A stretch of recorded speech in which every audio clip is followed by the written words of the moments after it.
तो साथियों नमस्कार। आज के इस एपिसोड में मैं कुछ स्वास्थ्य संबंधी बात को ही रखना चाहूँगा। स्वास्थ्य तो वैसे अनियंत्रित शरीर को अस्वस्थ कहते हैं और संतुलित शरीर को स्वस्थ कहते हैं। अंतर सिर्फ इतना ही है। अच्छा, और रही शरीर के अलावे शरीरधारी भी है, उसमें भी स्वस्थता और अस्वस्थता वाली बातें आती है। कैसे आती है? एक स्वस्थ चित्त व्यक्ति जितने आपको शांत खुश नज़र आएंगे, जिनकी अंदरूनी शक्ति अस्वस्थ होती है, जैसे क्या कहा जाए, कोई तो थोड़े में खुश होते हैं और कोई बहुत में भी दुखी होते हैं। तो कहने का भाव ये है कि वो अंदर से गरीब है या अमीर, अंदर से स्वस्थ है कि अस्वस्थ, ये बातें वैसे पता नहीं चलती जब तक कि उनकी व्यवहारिकता मेरे सामने नहीं आती है। और शरीर तो सबके सामने में है, ये सबको नज़र में आ जाता है।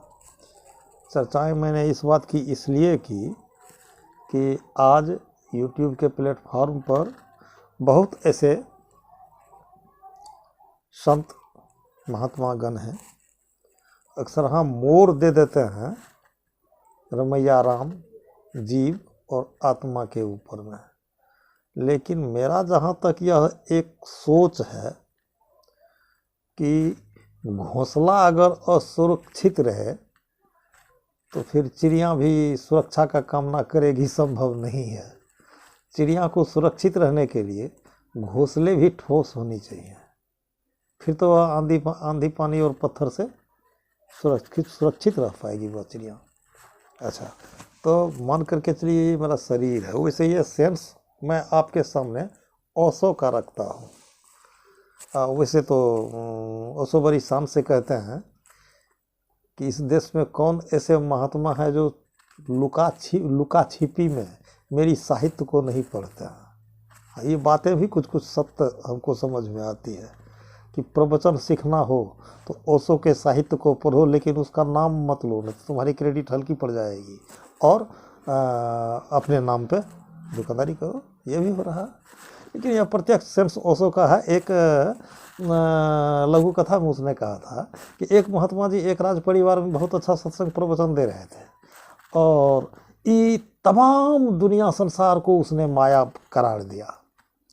ये बात सुनते सुनते उस बादशाह को बड़ी अकछ आया कि क्या इस संसार को माया माया माया माया। दो चार सिपाही को बुलाया, कहा ये एक काम करो, ये महात्मा जी को एक बार ले चलो तो फ्री फील्ड में, एक तो पागल हाथी को इधर से छोड़ दो। तो अब ऐसी बात सुनने के बाद वे महात्मा जी लगे रोने चिल्लाने, क्रिया कसम खाने के लिए, हजूर अब जो है सो नहीं, ऐसा नहीं होगा तो बकस दिया जाए। लेकिन दूसरे दिन की सभा में फिर जब यही चर्चाएं को उठाई उन महात्मा ने, तो बादशाह उनको याद दिलाया कि बाबा कल भी तो आप वही कर रहे थे और आज भी आप वही कर रहे हैं, तो कल आप चिल्ला क्यों रहे थे? तो महात्मा जी ने कहा वो भी मेरी माया थी। यही कह के लोग जीत लेते हैं, ठीक है। लेकिन नहीं,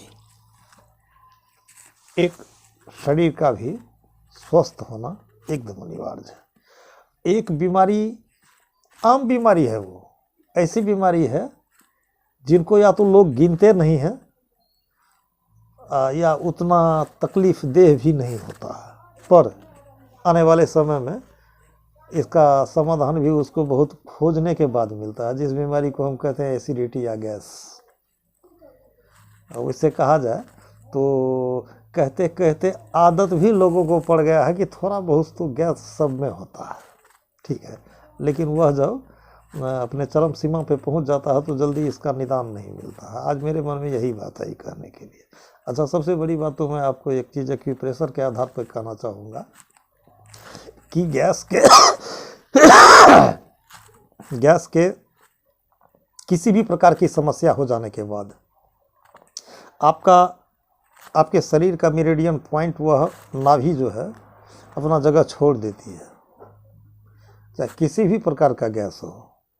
वैसे 72 प्रकार का गैस है, मैं धीरे धीरे चर्चा करूंगा आपको, लेकिन हर किसी गैस में एक सिंबल बिगड़ जाता है। वो सिंबल ये है, ये जो देख रहे हैं ये और ये, इस दोनों को अगर आप इस पोजीशन में लाएंगे तो ये 1 2 3 4, ये चौथा पॉइंट दोनों उंगली का बराबर आपको नहीं नज़र आ करके इतना डेढ़ या इतना डेढ़ नज़र आएगा। यह एक पहचान है, ठीक है। फिलहाल आप उसका समाधान अगर यूं चाहते हैं, शांति से तसल्ली से यदि बात को समझ रहे होंगे तो जो नाभि अपना केंद्र जितना छोड़ा है उतना ही अल्टरनेटिव के नापने के तरीका तो शायद मैं एक वीडियो में दिया हुआ हूँ। वैसे सीधा सफ़ेद लिटा करके नाभि से एक धागे से इस स्तर नागर को नापिए, इस स्तर नागर को नापिए, तो उतना ही डिफरेंस निकलेगा जितना इस उंगली के इस पोर में निकला था। सेम अगर इसका भी वैसे समाधान चाहते हैं तो रात में सोते समय सुबह में सोने जगने उठने से पहले 2 मिनट नाभि को चारों ओर से उसको दबाया कीजिए। 2 4 5 10 20 रोज दबाने के बाद जैसे जैसे नाभि जगह पकड़ेगी ये आपका दिक्कत दूर होगा। लेकिन इसमें एक चीज़ और है। क्या चीज़ है? तो वैसे तो आप नाभि को चारों तरफ से दबाते हैं तो नाभि आपका जगह पकड़ता है। हाँ, इसी पोजीशन में अगर आपके साथ मोशन आपका टाइट हो या मोशन आपका लूज हो, अगर आप पतले पैखाना के आदी हैं तो नाभि को चारों तरफ से दबाने से एक चीज़ पर गौर करना पड़ेगा कि उसको नीचे से ज़्यादा दबाना पड़ेगा, या नहीं आपका मोशन अगर टाइट हो रहा है तो थोड़ा सा ऊपर ज़्यादा दबाना पड़ेगा। चारों ओर तो दबाएंगे ही।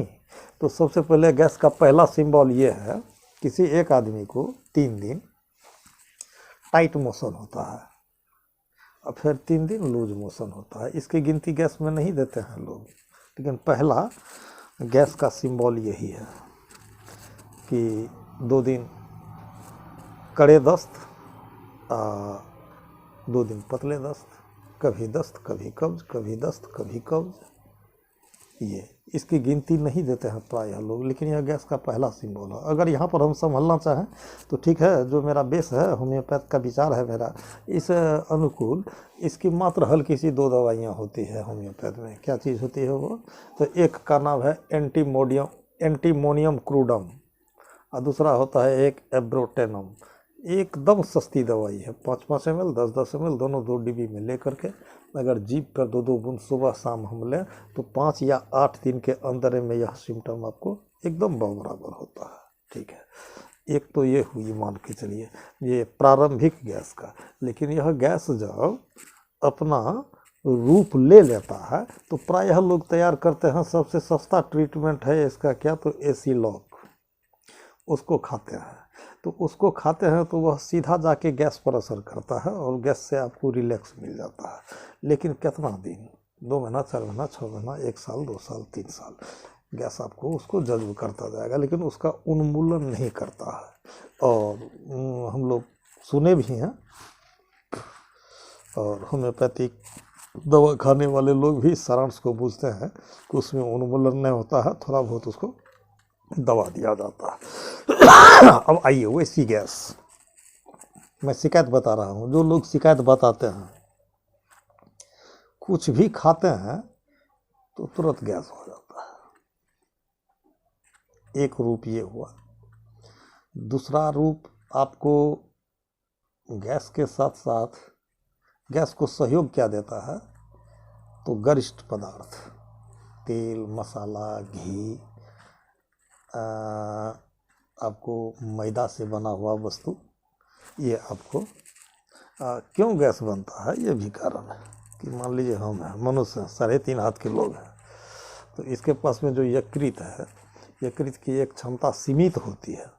अगर सीमित क्षमता के यकृत में मैं उसके इंटेंसिटी के बाहर में अगर कुछ डालता हूँ तो चलिए पचाने के लिए तो पचा लेता है, लेकिन कुछ दिन के बाद उसका ताकत घटता है। आप आंख मूंद करके देते जा रहे हैं बिना विचारे, तो ये फ्रैक्शन जो है गैस पैदा करता है। इसके लिए आपको साधारण सी दवाई है, बस वही उसमें से एक है anti crude.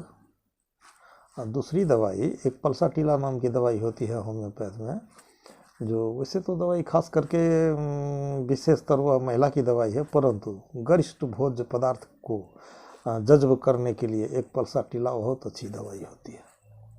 Antimonium crude, pulsatilla, और एक चीज़ है इसमें, क्या है, तो इस अमाशय में अम्ल का ज़्यादा बन जाना, जैसे पाचन संस्थान में जो हाइड्रोक्लोरिक अम्ल पचाने का काम करता है उसका नियंत्रण हरा जाना, उसका बढ़ जाना। तो एसिड जब बढ़ता है तो होता क्या है, हालांकि एसिड का आपको हाइड्रोजन पीएच मान, पोटेंशियल ऑफ हाइड्रोजन 7 के नीचे होता है। अगर ये 7 के आगे 8 पे चला गया तो चला गया बेसिक में, क्षारीय हो गया, अम्लीय नहीं हुआ, वह क्षारीय हो गया। तो अम्ल का जो पीएच मान है 7 से अंदर ही है, तो 7 से लगभग 7 तक आप ठीक है। 6 में अम्ल कम बनता है, डाइजेस्ट नहीं होगा, या 8 में अम्ल ज़्यादा बन जाएगा तो होगा क्या, थोड़ा थोड़ा सा इरेप्शन होगा, डकार होगा। वो भी डकार कैसा होगा, खट्टा होगा, मीठा होगा, तीता होगा, कसेला होगा, कसकुट्टा होगा, कई प्रकार के डकार होते हैं। डकार का स्वाद कई प्रकार का होता है।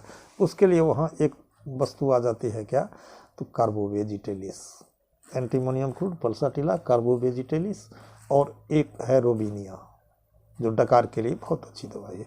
तो फिलहाल ये 4 ही कंपोजिशन आपके गैस को जज्ब कर देता है। अगर गैस में आपको फंक्शन कुछ इससे अलग है, जैसे हल्का सा पेट में मीठा मीठा दर्द, अगर पाचन संबंधी दर्द है तो भी तो दर्द का क्षेत्र पेट के अंदर में कई भाग में है। अगर आपके सारे पेट में हल्का हल्का दर्द है तो उसी चारों में या 4 के अलावा चाइना सिनकोना होता है, सिनकोना ऑफिसिलिनेलिस, या इसका शॉर्ट दूसरा नाम है चाइना ऑफ। ये सारे पेट के हल्के मीठे दर्द के लिए यह बहुत अच्छी औषधि है। अच्छा ठीक है, वह भी दर्द आपको अगर ऊपर के भाग में हो रहा है तो फिर यह कार्बोवेज उचित औषधि है। अगर पेट में नीचे के ओर दर्द होता है तो वहाँ के दर्द, देखिए एक दवाई है आपको स्पेसिफिक दवाई होम्योपैथ में होता है लाइकोपोडियम। तो लाइकोपोडियम एक ही बीमारी की दवाई नहीं है। सबसे तो पहले लीजिए, निर्बल लोगों के लिए ताकत देने वाली दवाई है, इम्पोर्टेंस की भी दवाई है, जिसमें येलो वाइट डिस्चार्ज यूरिनल होता है, उसके लिए भी लाइकोपोडियम उपयुक्त दवाई है। और बात रोग, लेकिन बात रोग की बातें जहाँ तक आती है तो वो दाएं भाग में जहाँ भी डिस्टर्ब है उसका मालिक लाइकोपोडियम है। लेकिन लाइकोपोडियम को इस दवाई से अलग यूज किया जाना चाहिए, क्योंकि तो लाइकोपोडियम का समय सकाल होता है आपको 4:30 बजे से लेके 8:30 बजे रात तक। यहाँ यह 100% फ़ायदा करेगा। अच्छा, तो हमने कहा ये तो दाएं भाग का है, लेकिन गैस में जहाँ तक अगर नीचे कोई दिक्कत है, आंत के निचले भाग में अगर कोई प्रॉब्लम है तो फिर यह लाइकोपोडियम ज़रूरी है।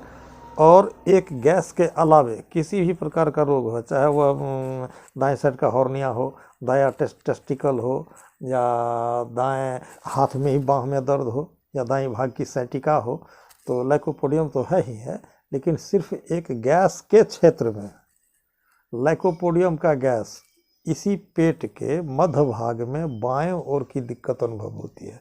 सिर्फ यही एक लाइकोपोडियम का काम है बाएं भाग में, अब बाद बाकी वो दाएं भाग का मालिक है। तो पेट में 3 जगह का दर्द हुआ, एक मीठा दर्द, बेचैनी का दर्द मत कहिए, मीठा दर्द, ऊपर के लिए कार्बोवेज, सारे पेट के लिए चाइना, और नीचे के लिए लाइकोपोडियम, पेट के 3 हिस्से में। अच्छा ठीक है, अब आइए ये दर्द का प्रारूप मैं आपको बता रहा हूँ। सब कुछ तो मैं बता रहा हूँ इसलिए कि मैंने बार बार कहा होम्योपैथिक दवाई आजकल हर जगह मौजूद है। जहाँ मौजूद हो, अगर इससे कुछ पाना चाहते हैं तो इससे छानिए मेडिसिन को, अपना सिम्टम मिलाइए, वैसा दवाई आप यूज कीजिएगा तो कोई ज़रूरी नहीं है। जब नज़दीक में डॉक्टर नहीं तो आप ये कर सकते हैं, लेकिन इससे छान के। इतनी ही दवाई का मैं आपसे चर्चा कर रहा हूँ जितना में मैंने रिजल्ट पाया है, और नहीं किताब पढ़े हुए बहुत दिन हो गया, उसको हम लाए प्रयोग में, तो जैसा जैसा मुझे रिजल्ट मिला है मैं वही बात आपको कर रहा हूँ। अच्छा ठीक है, तो हाँ, दर्द का प्रारूप। यदि आपके पेट में दर्द मीठा या तेज नाभि केंद्र में हो और नाभि केंद्र से वह दर्द चारों ओर फैलता हो, वहाँ के लिए उधर से आप चाइना ले लीजिए। एक कोलोसिंथस नाम की दवाई आती है, 2, और तीसरी दवाई है डाइस्कोरिया। तो चाइना, कोलोसिंथ, डाइस्कोरिया, ये तीनों दवाई का मिश्रण 5 ml 10 ml का प्रयोग कर लीजिए। तो वह दर्द जो नाभि से निकल करके चारों ओर छिड़ियाया था, उस दर्द के लिए चाइना, कोलोसिंथ और डाइस्कोरिया। और ये रही आपको गैस और गैस से उपजे हुए दर्द, मीठा दर्द की दवाई ये है। अब आइए थोड़ी सी कहने का मतलब है कि कुछ लोगों में ये होता है, कहते हैं कि जो भी खाते हैं तुरंत गैस बन जाता है, तो जो भी खाते हैं तुरंत गैस बन जाता है। तो ये फेज आ गया आपको काली कार्बोनिकम के फेज में।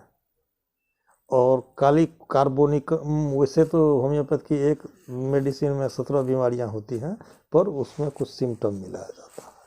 काली कार्ब के पेशेंट आपको एक तो कमज़ोर मिलेंगे, दूसरी बात वो बदकट मिलेगा, तीसरी बात हो सकता है दाएं भाग में नहीं, काली कार्ब बाएं भाग में कोई प्रॉब्लम हो, और बाएं भाग में यहाँ से और पेटे के क्षेत्र में, इधर और इधर नहीं, खाने के बाद तुरंत गैस बन गया, काली कार्ब। और है एक दवाई होती है ग्लिसरीनम। तो ग्लिसरीनम भी गैस की बहुत अच्छी दवाई मानी गई है, लेकिन उसमें एक क्या कंडीशन है, यदि आपका कोलेस्ट्रॉल 140 के बदले 5 ज़्यादा है, या 45 है, या 150 है, तभी तमाम दवाइयों को छोड़ करके अकेले ग्लिसरीनम काम कर जाएगा। या आपका 40 के एको आध पॉइंट नीचे, 140 के एको आध पॉइंट नीचे है आपका कोलेस्ट्रॉल, तो यहाँ ग्लिसरीनम की कोई ज़रूरी नहीं है। हाँ, थोड़ा सा भी कोलेस्ट्रॉल 1 2 4 पॉइंट ज़्यादा है, तो ये सारी दवाई को इधर छोड़ दीजिए, सुबह में और शाम में 2 बूंद वह ग्लिसरीनम को लिया कीजिए। एक तो होता है नक्स भूमिका, इसकी 1 डिब्बी बना के रखिए, चाहे लिक्विड में चाहे गोली में। इसको खाइए कब, तो रात में 10 बजे 9 बजे खाइए। जब देखिए भर दिन का काम करके हम सोने के लिए जा रहे हैं, तो फिर 5 गोली नक्स या 2 बूंद नक्स लेकर के आराम कीजिए। गैस से आपको अच्छा खासा रिलैक्स मिलेगा। कुछ और ऑप्शन गैस का बच गया है, जो बातें याद नहीं होगी उसके लिए मैं इसको भाग 1 कर दूंगा, अगले में डिस्क्राइब करूँगा। एक चीज़ बात थोड़ा सा सोचने वाली बात है कि सुबह सुबह अधिक से अधिक 90-80% भारतीय लोग सुबह में मल त्याग को जाते हैं। कुछ लोग तो नहीं जाता, लगेगा तो जाएंगे, नहीं लगेगा तो नहीं जाएंगे, ये तो नादान वाली बात हुई। सुबह में मल त्याग का वक्त होता है। अब उसका रूप थोड़ा सा ले लीजिए, सुबह में मल त्याग को जाना है।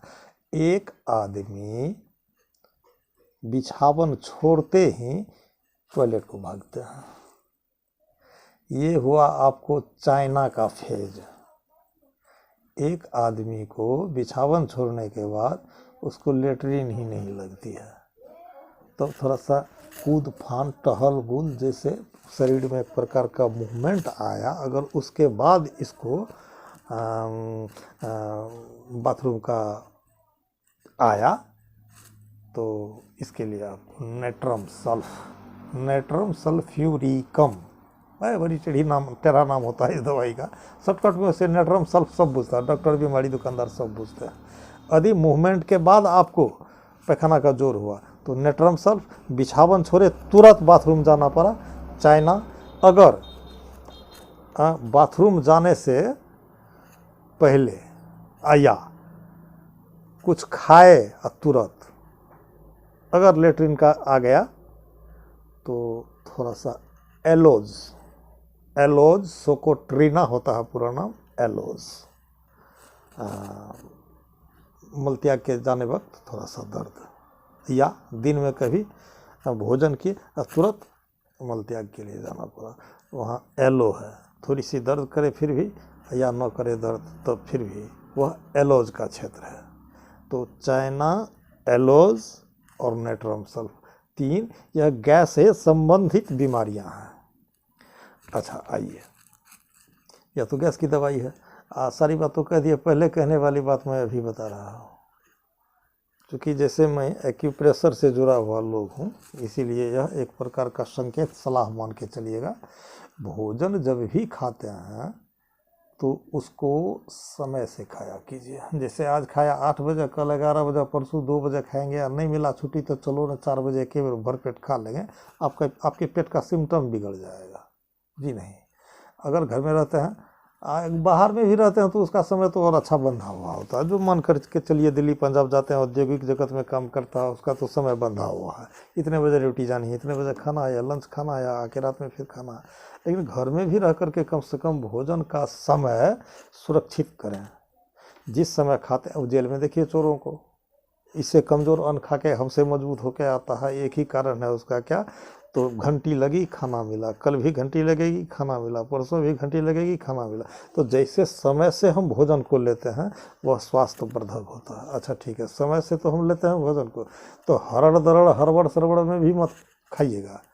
खाने के लिए कम से कम फ्रेश माइंडेड, शांति दिमाग से बैठिए चुपचाप, और जिस भी अन्न को खाते हैं उस अन्न को अच्छी तरह से मुंह में अगर चबा डालते हैं तो मुंह के अंदर जो 32 दांत होता है, हर दांत के जड़ से एक प्रकार का सलाइवा निकलता है जिसमें डाइजेस्टिव हार्मोन्स होता है, और चबाए गए अन्न को वह इतना गीला गीला कर देता है कि वह भोजनामाशय में जाने के बाद जो वहाँ रेनिन, पेप्सिन, पेप्टोन, हाइड्रोक्लोरिक अम्ल इत्यादि है, उसको पचाने में ज़्यादा क्षमता नहीं लगती है। वह आसानी से पच करके अपना वह जगह पकड़ने के लिए चला जाता है। इसलिए हम जब भी भोजन करें तो उसको थोड़ी सी शांति से चबा के। अच्छा दूसरी बात है कि पानी जो पीते हैं, तो पानी पीने में भी एक थोड़ा सा टेक्निक लगा लिए, सीखिए। अगर ना चल पाए तो उसको सीखिए। पानी कम से कम भोजन करते वक्त घूंट घूंट पानी मत पीजिए। कारण वह जो भोजन को पचाता है, हाइड्रोक्लोरिक अम्ल, तो वह तो गर्म होता है और पानी ठंडा होता है। तो थोड़ी खाए थोड़ी पानी पिए, थोड़े खाए थोड़ी पानी पिए, थोड़े खाए थोड़ी पानी पिए, तो होता क्या है, हाइड्रोक्लोरिक अम्ल के ताकत को तोड़ता है ये पानी। इसलिए खाना वाना स्थिर से खा लीजिए। खाने के बाद 10 मिनट के बाद या 5 मिनट के बाद जितना इच्छा हो उतना पानी पी लेने के बाद वह आपके अंदर में तीसरा फ़ायदा लाएगा। और दूसरी बात और एक है कि पानी खाने के बाद या खाने से पहले पी सकते हैं, लेकिन साथ में नहीं पीना चाहिए। वो होता है क्या, हाइड्रोक्लोरिक अम्ल को के ताकत को घटाता है, तो वही डाइजेस्टिव सिस्टम पर प्रॉब्लम पड़ता है। तो इतनी सारी हिरफतबाजी को अगर हम लोग सीख करके अपने में अपनाते हैं तो सिस्टम तो सबसे अच्छा होता है, जुक्ति से मुक्ति तक मिलती है। तो ये खाना तो मेरा ही कमाया गया अन्न है, मुझे ही खाना है। वैसे भी कहने का ये आधार मेरा रहा होगा। इस चैनल को जब हमने स्टार्ट किया था, बस यही मंत्र पढ़ा था, ठीक ठीक ठीक ठीक, युक्ताहार विहार से युक्त चेष्ट कर्मसु। गीता की 3 बातें सारी दुनिया में आच्छादित है। युक्त आहार, उपयुक्त आहार, विहारस, निवास कैसे जगहों में करना चाहिए, अयुक्त चेष्टस कर्मसु, उचित कर्मों को करने का प्रयास करें। उचित कर्म करने का प्रयास करें। नहीं आता है, थोड़ा सा उसको अगर जीवन में हम कोई मूल्य देंगे तो उस तरफ जाने का हमको श्रेय मिलेगा। करने से ही तो सब कुछ होता है। अमीर खुसरो भारत आ रहा था तो 7 समुद्र को तैर गया था। देखिए साहस। फाहियान जब चाइना से चला था तो कितना नदी नाला पहाड़ पठार को पार करके पैदल वह नालंदा तक पहुंच गया था। कैसा वो लोग आदमी नहीं था क्या? है हमारे यहाँ से, ये हमारे हसनपुर वाले सरकार बोलते थे कि उस समय में सहरसा जिला ही नहीं था, भागलपुर जिला था। तो एक दिन पहले सत्तू उत्तू बांध के, मुढ़ी चूरा बांध के, पैदल चल के भागलपुर जा कर के तारीख करके दूसरे दिन पैदल आके घर आते थे। तो करने के लिए जो कुछ चाहिएगा वह सक्षम है, नहीं करना चाहिएगा तो बैठ के आजकल तो देखते हैं एक ठो चीज़ और क्या, तो ताश खेलना, टाइम पास। यही सिस्टम आपको पंजाब में नहीं मिलेगा, हरियाणा में नहीं मिलेगा। हाँ, हरियाणा में मिल जाएगा कहीं कहीं, कुछ बूढ़े निकम्मे लोग जो होते हैं वो हुक्का चिलम खेल लेता होगा तो खेल, लेकिन हमको नहीं उम्मीद लगता है। वो लोग इतना ज़्यादा बिजी है कि समय को बर्बाद नहीं करता है, समय सब समय का उपयोग में लाता है। तो समय का भी महत्व देना एक हमारे जीवन की बहुत बड़ी उपलब्धि है सज्जनों। तो चलिए, मैं आज के डेट में गैस के ऊपर में कुछ कहने का कोशिश किया। वैसे क्या कहा जाए, मैं तो होम्योपैथ क्षेत्र का लोग हूँ, और थोड़ी थोड़ी आप लोगों के हित के लिए जो मैं समय गंवाता हूँ, तो थोड़ा सा इसको देखिए, सुनिए, और थोड़ा सा लाइक सब्सक्राइब भी अगर कर लेते हैं तो हो सकता है और मेरी हिम्मत साहस आगे जाएगी अच्छी।